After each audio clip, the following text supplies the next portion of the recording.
All right, hey everybody. We are still working with color this week.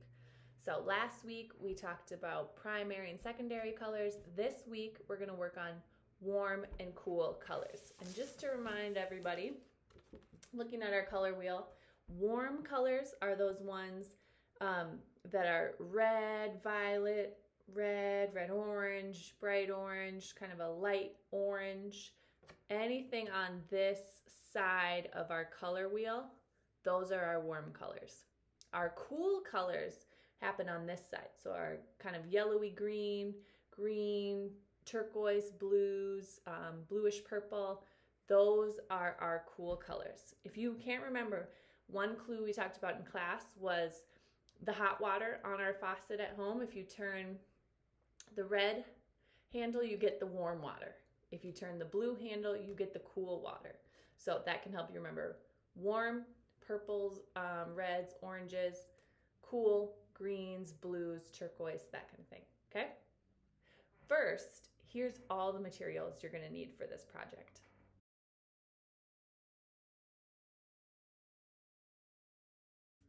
So once you've got all your materials and you're ready to go, step one is to draw on your nice thick sketchbook paper with crayon. So you've got some options. You can draw whatever you want. The only rule is you can only use warm or cool colors, not both. So for my crayon drawing, one example I did was writing my name. This is only the warm colors, right? I've got some like reds, oranges, kind of maroon, pink. I wrote my name with warm colors. You could also maybe do shapes, and these I did only the cool colors, blues, greens, purples, turquoise. So draw whatever you'd like. You could use these examples to kind of get you started. The only rule is choose one or the other, warm or cool, not both. So I'm going to move forward with this one that I started with my warm colors. So step one is color with crayon. Step two is we're going to get our paints ready, and we're going to paint over our watercolor to create what's called a wax resist. So I'm going to use the watercolor right on top of this crayon, and my crayon is going to show through, and I'm going to create this cool watercolor kind of background with my cool colors. I did the crayon in warm colors, so I'm going to paint in cool colors. If you decide to do the crayon in cool colors, then you'll do the painting in warm colors. So here's what I mean. I'm going to first, just like always, get my brush a little bit wet in the water, and then I'm going to paint and just kind of experiment with the colors like we did last week. See how they mix, blend, see if you can add colors wet into wet. Just don't mix any colors in the palette itself. So I am just gonna get to painting, and you can watch me work.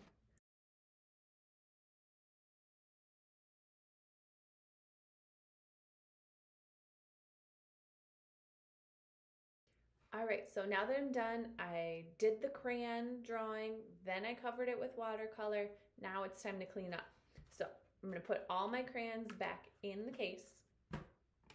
I'm gonna rinse out my brush really well, get all the paint off it that you can. I'm gonna dry off my brush, and then really important before I put it away is make sure all the hairs on that brush are pointing up. That's how we keep our brush really nice and ready to go for next time. I'm gonna wipe out my tray, and then I can set my brush right in here. I'm gonna wipe down my workspace, and I'm gonna pour out my water cup. And then I'm gonna leave my artwork somewhere flat to dry for about an hour. All right, so my artwork has dried. Now I'm gonna come back and take a look and kind of see how it turned out. So here is the one I worked on. So I did my crayon in the warm colors and painting in the cool colors. And you can see how it creates a lot of contrast, a lot of difference. The crayon in warm and the watercolor paint in cool show how different those types of colors are. And you can see all my crayon shows through. Even though I painted on top, the crayon shows through because it's made of wax and it doesn't mix with the water.